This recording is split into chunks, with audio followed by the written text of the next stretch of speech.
ഈ ക്ഷേത്രങ്ങളിൽ ഓവുചാല് പുറത്തേക്ക് തള്ളി വെച്ചിരിക്കുന്ന സ്ഥലത്ത് ആ ഓവുചാലിനടുത്ത് വാ തുറന്ന് നിൽക്കുന്ന ഒരു രൂപം ശ്രദ്ധിച്ചിട്ടുണ്ടോ? കുംഭോദരധാരി എന്നാണ് ഇതിനെ പറയുന്നത്. അതായത് അഭിഷേകം കഴിഞ്ഞ് പുറത്തേക്ക് ഒഴുകി വരുന്ന ജലം ഭൂമിയിൽ പോലും വീഴാൻ പാടില്ല എന്നാണ് വിശ്വാസം. അതുകൊണ്ടാണ് കുംഭോദരധാരി അതെല്ലാം കുടിച്ചിറക്കുന്നു എന്നാണ് പറയുന്നത്. വിഗ്രഹത്തിലേക്ക് ഭക്തജനങ്ങൾ എല്ലാ പ്രശ്നങ്ങളും വിഗ്രഹത്തെ നോക്കി പറയുകയാണല്ലോ. ഈ വിഗ്രഹത്തിന് മുന്നിലാണല്ലോ എല്ലാവരും അവരുടെ മനസ്സിലെ ഭാരങ്ങളും നെഗറ്റിവിറ്റികളും എല്ലാം ഇറക്കി വെക്കുന്നത്. എല്ലാം കഴുകിക്കളയുന്ന, എല്ലാവരുടെയും എല്ലാ വേദനകളെയും വിഷമങ്ങളെയും സ്വീകരിക്കുന്ന ഒരു മൂർത്തിയാണ് വിഗ്രഹം എന്നാണല്ലോ സങ്കല്പം. ആ വിഗ്രഹത്തെ അഭിഷേകം ചെയ്യുന്ന സമയത്താണ് അതിൽ പറ്റിയ എല്ലാ നെഗറ്റീവും കഴുകിക്കളയുന്നത്.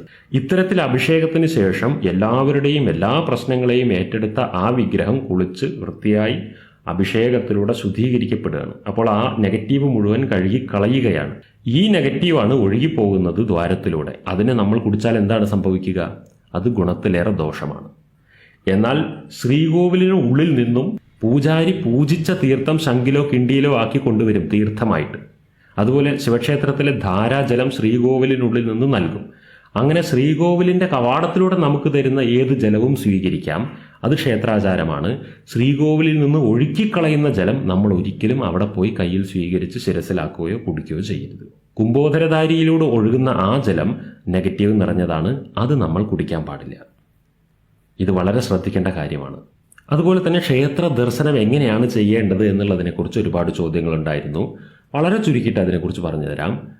ശരീരവും മനസ്സും ശുദ്ധമാക്കിയിട്ട് വേണം ക്ഷേത്ര ദർശനം നടത്താൻ. കുളിച്ച് ശുദ്ധമായ വസ്ത്രം ധരിച്ചിട്ട് വേണം ക്ഷേത്ര ദർശനം ചെയ്യാൻ. ചെരുപ്പ്, തൊപ്പി, തലക്കെട്ട്, ഷർട്ട്, ലുങ്കി, പാൻറ് ഇവയൊന്നും ധരിച്ചുകൊണ്ട്, കുട, വിശറി ഇവയെല്ലാം പിടിച്ചുകൊണ്ട് എണ്ണ, തൈലം എന്നിവ ശിരസിൽ തേച്ചിട്ടൊന്നും ക്ഷേത്ര ദർശനം പാടില്ല. തലേ ദിവസം ധരിച്ച വസ്ത്രം ധരിച്ചുകൊണ്ട് ഒരിക്കലും ഒരു ക്ഷേത്രത്തിലും ദർശനം ചെയ്യരുത്. പുരുഷന്മാർ മാറു മറയ്ക്കാത്ത രീതിയിൽ വേണം വസ്ത്രം ധരിക്കാൻ. സ്ത്രീകൾ മുഖവും ശിരസും മറയ്ക്കാതെ ദർശനം ചെയ്യണം. അതുപോലെ പുകവലി, ചൂതുകളി ഇവയൊന്നും ദേവസന്നിധിയിൽ അരുത്.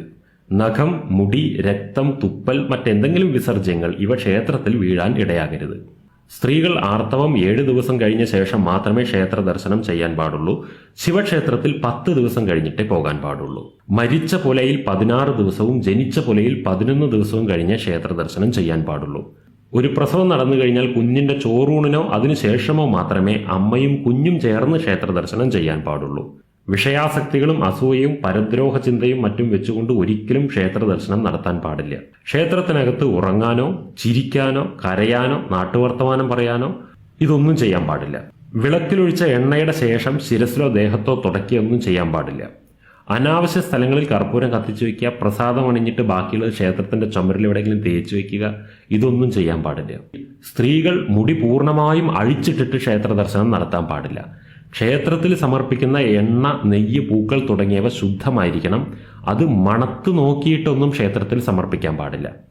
വെറും കൈയോടെ ഒരിക്കലും ഒരു ക്ഷേത്രത്തിലും പോയി ദർശനം നടത്താൻ പാടില്ല. അതാത് ക്ഷേത്രങ്ങളിലെ പൂജാക്രമം അറിയാമെങ്കിൽ അതനുസരിച്ച് വേണം ആ ക്ഷേത്രങ്ങളിൽ ദർശനം നടത്തേണ്ടത്.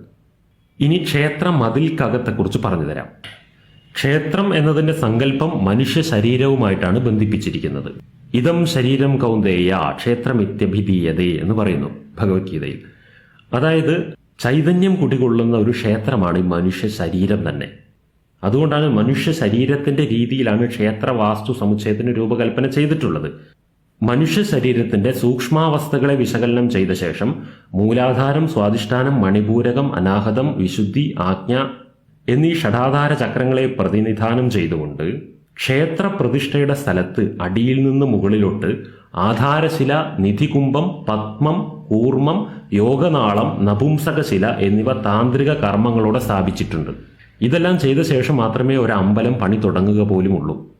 ക്ഷേത്രത്തിലെ ഇതൊന്നും പക്ഷെ നമ്മൾ കാണുന്നില്ല. പിന്നീട് ക്ഷേത്രത്തിന് ഒരു പുനർനിർമ്മാണം വേണ്ടി വരുമ്പോൾ മാത്രമേ ഈ ഭാഗങ്ങളൊക്കെ തുറക്കുക പോലുമുള്ളൂ. അതായത് ചുരുക്കി പറഞ്ഞാൽ ഒരു യോഗി തൻ്റെ ഉള്ളിലേക്ക് യാത്ര ചെയ്യുന്ന പോലെയാണ് ഒരു ഭക്തൻ ക്ഷേത്രത്തിനകത്തേക്ക് യാത്ര ചെയ്യേണ്ടത്.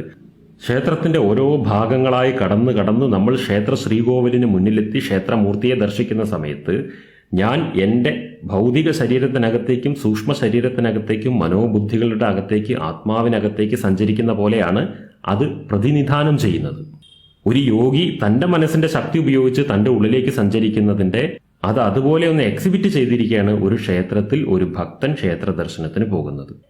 അപ്പോൾ അത്രയും നല്ലൊരു മാനസികാവസ്ഥയോടുകൂടി ക്ഷേത്ര ദർശനം ചെയ്യുക.